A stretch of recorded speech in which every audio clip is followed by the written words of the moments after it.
అలాగే నా పేరు మైత్ర అక్కడ మై ఛానల్ ఇప్పుడు కారణం మన ఛానల్ సబ్స్క్రైబ్ చేసుకోకపోతే ఇప్పుడే సబ్స్క్రైబ్ చేసుకోండి. పక్కన బెల్ ఐకాన్ ఆల్లో పెట్టుకోండి. నా ఫర్దర్ డేస్ మిస్ అవ్వకుండా చూడొచ్చు.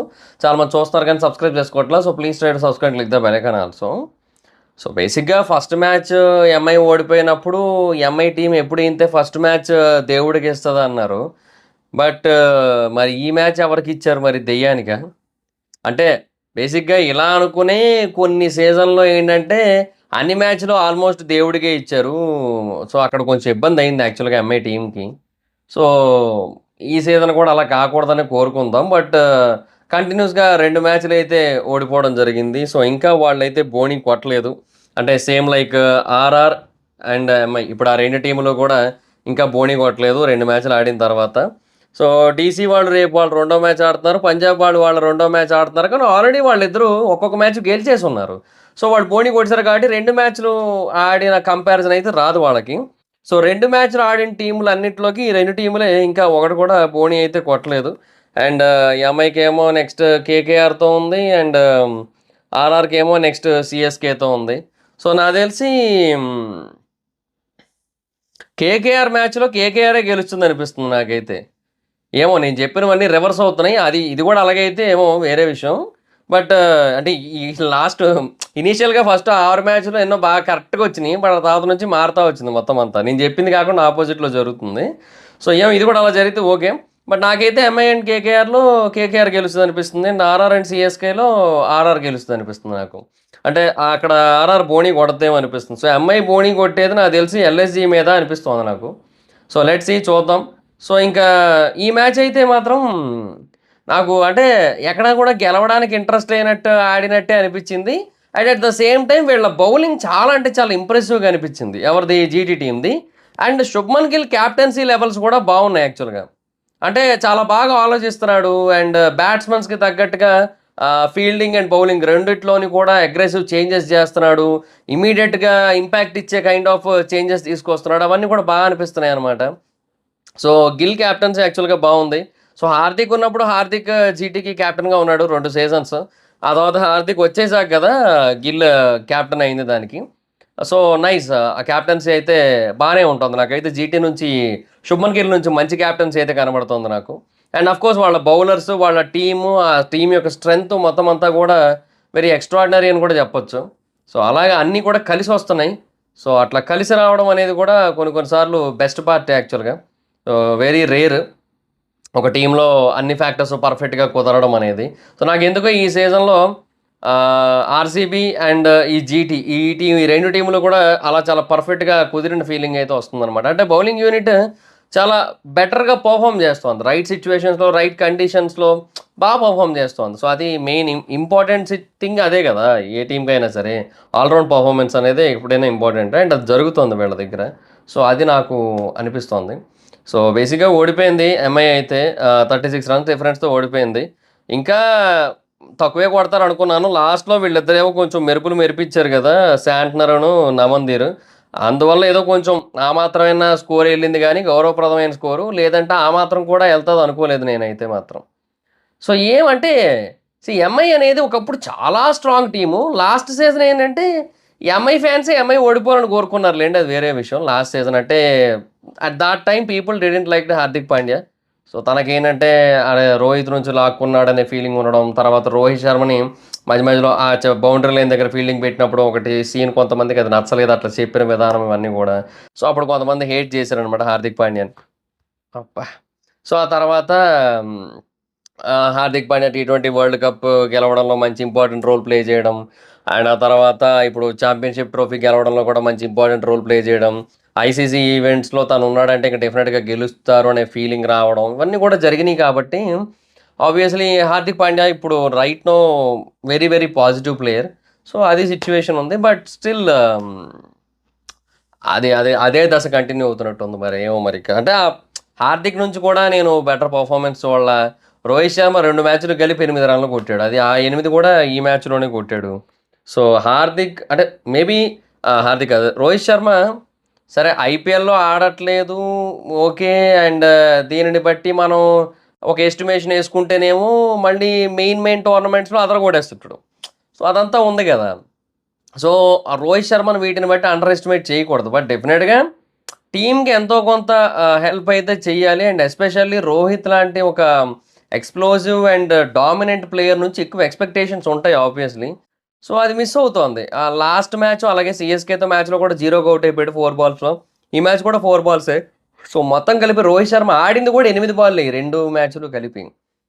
సో, ఇలాగుంటే కరెక్ట్ కాదు కదా అనిపిస్తోంది నాకు. సరే లెట్స్ సీ చూద్దాం. అంటే అదే అంటున్నా మళ్ళీ. దీన్ని బట్టి మనం మళ్ళీ రోహిత్ శర్మని యాస్ ఎ ప్లేయర్‌గా ఎస్టిమేట్ చేయలేము. ఎందుకంటే మళ్ళీ వస్తాడు. మెయిన్ టోర్నమెంట్స్ ఉంటాయి. ఐపీఎల్ అయిపోగానే మళ్ళీ సీరీస్‌లు ఉంటాయి. అవన్నీ ఉంటాయి. మళ్ళీ ఎప్పుడైనా ఐసీసీ ఈవెంట్‌లు వస్తే మళ్ళీ వాటిల్లో అదరగొడుతుంటాడు. అవన్నీ ఉంటాయి.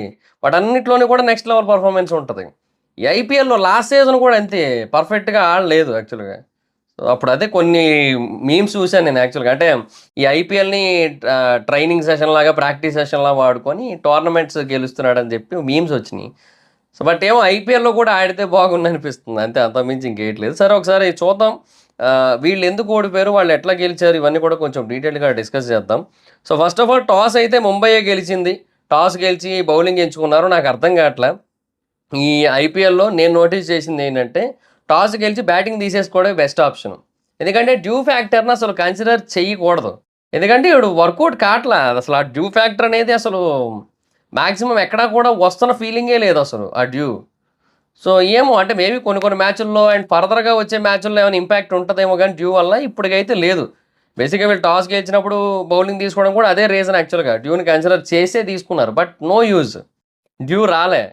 డ్యూ వస్తే ఉతకొచ్చు ఈజీగా. But due రాట్లా. స్పిన్నర్‌లే ఈజీగా ఏత్తన్నారు బౌలింగు. ఏముంది ఇంకా డ్యూ. డ్యూ మ్యాటరే కాదసలు. సో, అది మెయిన్ బిస్కెట్ అయిపోయింది. ఇంకా ఆ తర్వాత వీళ్ళిద్దరూ బ్యాటింగ్ దిగారు. సాయి సుదర్శన్, శుభ్మన్ గిల్ 4 ఓవర్ల దాకా బాగేశారబ్బా! 4 ఓవర్లకు 31 రన్స్ ఇచ్చారు యాక్చువల్‌గా.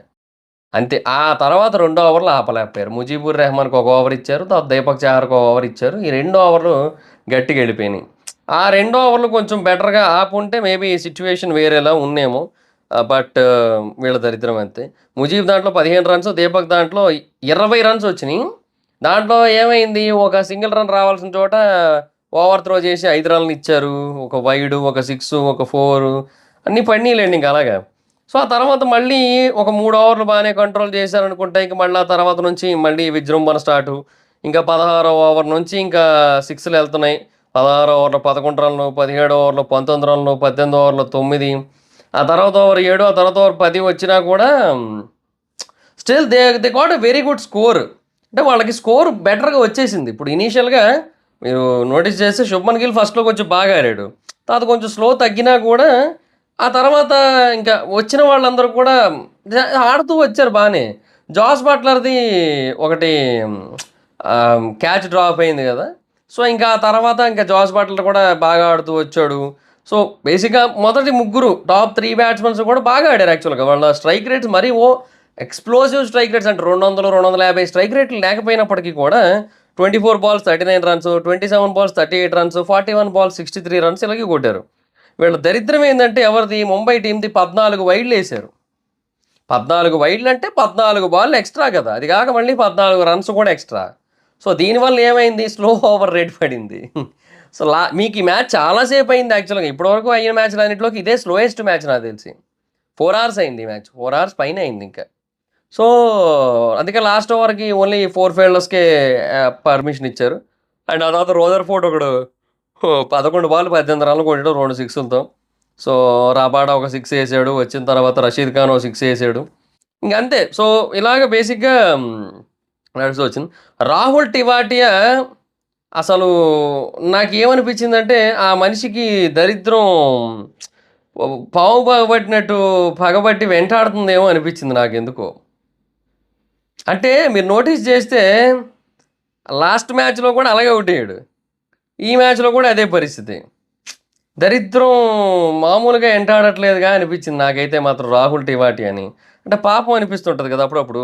సిమిలర్‌గా ఒక బాల్ కూడా ఫేస్ చేయలే. అది కదా హైలైట్. అంటే నేను అంటుంది సిమిలర్ ఫ్యాషన్ అంటే రన్‌ఔట్ నా ఉద్దేశ్యం. సో, రన్‌ఔట్ అయిపోయాడు.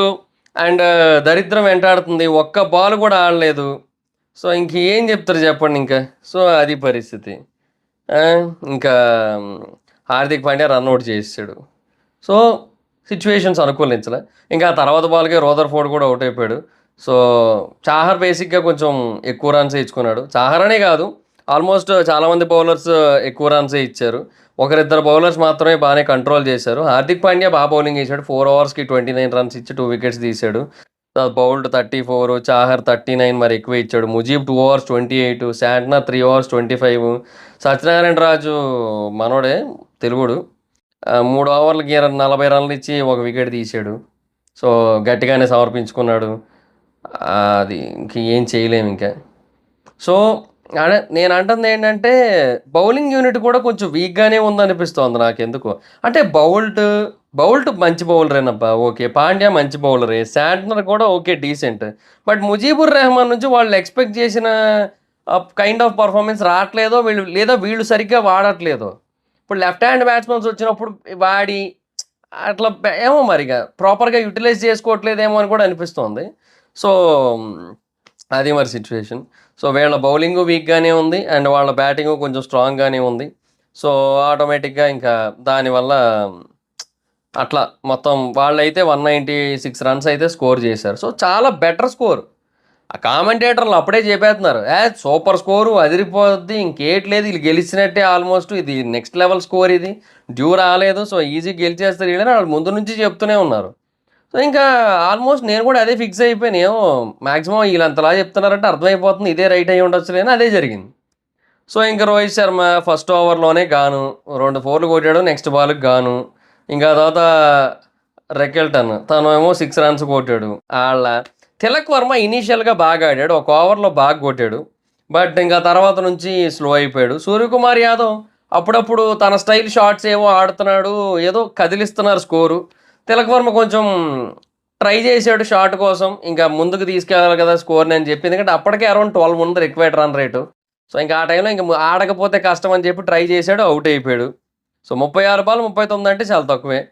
Suryakumar Yadav nice 28 balls 48 runs. అది కూడా తనకి ఇక బాల్ హెల్మెట్ తగిలేయడం, ఆ తర్వాత కొంచెము పాండ్యా ఏమో డాట్లు ఆడుతా ఉండడం, ప్రెషర్ పెరిగిపోయింది. సో, ఇంకా స్లోయెస్ట్ బాల్‌కి ట్రై చేసి అవుట్ అయిపోయాడు. 97 కిలోమీటర్స్ అనుకుంటా ఆ బాలు. అంతే నాకు తెలిసి. 97 కిలోమీటర్ స్పీడ్. అది ఫాస్ట్ బౌలరు. ఎవరేశారు? ప్రసిద్ కృష్ణ. సో, తను బేసిక్‌గా కొంచెం ఫాస్ట్ బౌలరే కదా! సో, అలాంటి బౌలర్ అంత స్లోగా ఏసేసరికి ఇంకేంటి ఎంత ఈడ్చి కొట్టినా ఎళ్ళదు అక్కడికి. ఏదో గ్యాప్‌లో కొడితే తప్ప. అది జరిగింది. అవుట్ అయిపోయాడు. ఈ రాబిన్ మిన్స్ అనే పర్సన్‌ని ఇంపాక్ట్ ప్లేయర్‌గా తీసుకొచ్చారు. ఎవరికి ఇంపాక్ట్ ఇచ్చిండయ్యా అంటే జీటీకి. ఒక ఓవర్ మొత్తం జీటీ ఆడి 3 రన్‌లు కొట్టాడు. అంటే 6 బాల్‌కి 3 రన్‌లు. ఇంకా ఆ తర్వాత పాండ్యా ఘోరమయ్యా. అంటే మేబీ సిట్యుయేషన్స్ అనుకూలించలా. అంతే. ఒకటైతే వాస్తవం. Hardik Pandya is an extraordinary batsman. కాకపోతే ఏంటంటే అక్కడ తనకి కొన్ని ఏమంటారు సూటబుల్ సిట్యుయేషన్స్ రాలే. అంటే సూటబుల్ షాట్స్ ఆడటానికి ఒక్క బాల్ కూడా ప్రాపర్‌గా పడలా తన స్టైల్‌కి తగ్గట్టుగా. నాకు లాస్ట్ సీజన్‌లో జరిగింది ఒకటి గుర్తు నాకు యాక్చువల్‌గా. హార్దిక్ పాండ్యా ఆఫ్ సైడ్ ఎక్కువ ఆడతాడు. సో, అందుకని ధోని అప్పటి వరకు ఇటువైపు ఉన్న రెహానీని ఇటు తీసుకొచ్చి పెడతాడు. అది స్పిన్నర్ మళ్ళీ యాజ్ ఇట్ ఈస్‌గా అదే లెంగ్త్‌లో బౌలింగ్ ఏస్తే హార్దిక్ పాండ్యా కొట్టడానికి ట్రై చేస్తే తిన్నంగా రహానే క్యాచ్. నెక్స్ట్ బాల్‌కే. ఆడు తీసుకొచ్చి పెట్టిన నెక్స్ట్ బాల్‌కే క్యాచ్ అనమాట. సో, పాండ్యా బేసిక్‌గా ఆడితే అటే ఆడతాడు. ఔట్ అయినా అటే ఔట్ అవుతాడు. అలాగే ఉంటది పరిస్థితి. లేదా షార్ట్ పిచ్ బాల్స్‌కి కూడా మాక్సిమం ఔట్ అయిపోతాడు. అంతే కదా పరిస్థితి. సో, అలాగా ఏదో ట్రై చేసాడు. ఒక 4 కొట్టాడు. ఆ 4 కూడా అది వెనక్కి అదేదో రివర్స్ షాట్ కొట్టాడు. ఇంతకుముందు ధోని కొట్టేవాడు అలాగా రివర్స్‌కి ఇట్లా బ్యాట్ తిప్పి అట్లా. ఆ షాట్ ఒకటి కొట్టాడు. అది 4 ఎళ్ళింది. అది కూడా సాయి కిషోర్ బౌలింగ్‌లో. ఇంకా ఆ తర్వాత నాకు ఇంకెక్కడా కూడా అసలు ఆ హిట్టింగ్ ఛాన్సే కనబడలేదు నాకైతే మాత్రం. ఇంక ఆ తర్వాత తను కొంచెం స్టైలిష్‌గా ఒక షాట్ ఆడతారు కదా! అప్పర్ కట్ టైప్‌లో. సో, ఆ షాట్‌కి ట్రై చేశాడు. బట్ బంతి చాలా మెల్లిగా వచ్చింది. మ్యాచ్ లేట్ అయితే ఇదే బాధ. ఎట్లాగో నిద్రలు వచ్చేస్తా ఉంటాయి. ఇంక త్వరగా ముగిస్తే బెటర్ ఈళ్ళు ముగించరు. అయితే ఇక అప్పర్ కట్‌గా ట్రై చేశాడు. అవుట్ అయిపోయాడు. ఇంకా అది జరిగిందింక. ఇంకేం చేస్తాం చెప్పండి. సో, అది మరి పరిస్థితి. అండ్ ఇంకా తర్వాత నమందీరు, శాంట్నరు వీళ్ళిద్దరూ ఉన్నారు. ఏదో ఆడారు. కొంచెం ఏమంటే ఓటమి డిఫరెన్స్‌ని కొంచెం తగ్గించారు. సో, అంతకు మించి ఇంకేం లేదు. వీళ్ళ పర్ఫార్మెన్స్ అంతకు మించి ఇంక దేనికి మాక్సిమం యూజ్ అవ్వలేదనమాట. సో, అది మరి సిట్యుయేషన్. సో, ఓవరాల్‌గా ఆ మ్యాచ్ అయితే ఎంఐ ఓడిపోయింది. ఎంఐ ఓడిపోవడానికి మెయిన్ రీజన్ అయితే batting failure and bowling failure రెండిట్లోని ఫెయిల్ అయింది ఎంఐ టీము. సో, ఏమో మరిక వాళ్ళు ఎట్లా కమ్‌బ్యాక్ ఇస్తారనేది ఇంక నాకేం అర్థం కావట్లేదు. సో, 2 మ్యాచ్‌లు దేవుడికిచ్చారు ప్రస్తుతానికి. సో, దేవుడు నెక్స్ట్ టైమ్ నుంచైనా సరే తిరిగిస్తే బెటర్. లేదంటే లేదు ఇంక మరి ఇంకేటి చేయలేం ఇంక. యాహ్! అది మరి గైస్. సో, రేపు మ్యాచ్‌లున్నాయి గదా! రేపు 2 మ్యాచ్‌లున్నాయి యాక్చువల్‌గా. ఒకటేమో డీసీ వర్సెస్ ఎస్ఆర్‌హెచ్, ఇంకోటేమో ఆర్ఆర్ వర్సెస్ సీఎస్‌కే. సో, నా గెస్ అయితే మధ్యాహ్నం మ్యాచ్ ఎస్ఆర్‌హెచ్ గెలుస్తది. సాయంత్రం మ్యాచ్ ఆర్ఆర్ గెలుస్తది. సో, లెట్స్ సీ చూద్దాం ఏమవుతదో. మీరెవరు గెలుస్తారనుకుంటున్నారు ఆ 2 మ్యాచ్‌ల్లో కింద కామెంట్ సెక్షన్‌లో చెప్పండి. So, that's it guys this the video. Video కనుక మీకు నచ్చినట్టయితే లైక్ చేయండి. ఈ వీడియోని షేర్ చేయండి. మీ సోషల్ మీడియా ప్లాట్‌ఫామ్స్‌లో like Facebook, WhatsApp, Twitter, Insta వీటన్నిటిలోని కూడా షేర్ చేయండి. ఇప్పటివరకు ఎవరైనా మన ఛానల్‌ని కనుక సబ్స్క్రైబ్ చేసుకోకపోయినట్టయితే ఇప్పుడే సబ్స్క్రైబ్ చేసుకొని పక్కనే ఉన్న బెల్ ఐకాన్‌ని క్లిక్ చేసి ఆల్‌లో పెట్టుకోండి. నా ఫర్దర్ వీడియోస్ మిస్ అవ్వకుండా చూడొచ్చు. చాలామంది చూస్తున్నారు కానీ సబ్స్క్రైబ్ చేసుకోవట్లా. So, please try to subscribe and click the bell icon also. నా ఇన్‌స్టాగ్రామ్ ఐడీ జబర్దస్త్ మైదర్. మీరు ఎక్కడ కూడా వచ్చినట్టు ఫాలో అవ్వచ్చు. Thank you so much guys. Bye bye. Meet on next video. Bye bye. Hi friends, మీరు ఎప్పుడైనా సరే రూ. 5,000 ప్రొడక్ట్ రూ. 250కి రావడాన్ని గమనించారా? లేదు కదా! కానీ అమెజాన్, ఫ్లిప్‌కార్ట్ లాంటి కంపెనీస్ ఏం చేస్తూ ఉంటాయంటే కొన్ని గోల్డెన్ హవర్స్ టైమ్‌లో మెగా డీల్స్ ఇస్తూ ఉంటాయి. ఆ డీల్స్ టైమ్‌లో ఒక్కొక్క ప్రొడక్ట్ మీద 90% నుంచి 95% వరకు డిస్కౌంట్ అయితే ఉంటుంది. అయితే ఈ డీల్స్ కోసం మీరు కాన్స్టెంట్‌గా ఆ యాప్స్ చెక్ చేస్తూ ఉండలేరు కదా! కానీ మీకోసం నేను వాటన్నిటిని కూడా కాన్స్టెంట్‌గా చెక్ చేస్తూ ఉంటాను. అండ్ దాంట్లో ఎప్పుడు ఏ డీల్ పెట్టినా కూడా ఇమ్మీడియేట్‌గా మీకు ఆ ప్రొడక్ట్‌ని అయితే షేర్ చేస్తాను. మీరు ఇమ్మీడియేట్‌గా ఆ ప్రొడక్ట్‌ని పర్చేజ్ చేయొచ్చు దాని నుంచే. అండ్ అంతేకాదు కొన్ని ఎక్స్ట్రార్డినరీ ప్రొడక్ట్స్ ఉంటాయి. వాటిని మీరు బయట ఎక్కడ కూడా చూడరు. వాటి గురించి కూడా నేను మీకు షేర్ చేస్తాను. మీరు సింపుల్‌గా చేయాల్సింది ఒకటే, కింద డిస్క్రిప్షన్‌లో మన టెలిగ్రామ్ ఛానల్ లింక్, మన వాట్సాప్ ఛానల్ లింక్, మన ఇన్‌స్టా బ్రాడ్‌కాస్ట్ ఛానల్ లింక్ ఉంటాయి. వీటిలో మీరు ఏ యాప్ ఎక్కువగా వాడతారో ఆ యాప్‌కి సంబంధించిన లింక్ మీద క్లిక్ చేసి, ఆ యాప్‌లో ఉన్న మన ఛానల్‌ని ఫాలో అవ్వండి. దాంట్లో రెగ్యులర్‌గా చాలా ప్రొడక్ట్స్ అయితే మీకు అప్డేట్ అవుతూ ఉంటాయి. అండ్ ఆ ప్రొడక్ట్స్‌లో మీకు ఏది నచ్చినట్టయితే దాన్ని మీరు కొనుగోలు చేయొచ్చు వెంటనే. సో, డిస్క్రిప్షన్‌లో లింక్స్ ఉన్నాయి. వెంటనే ఫాలో అవ్వండి.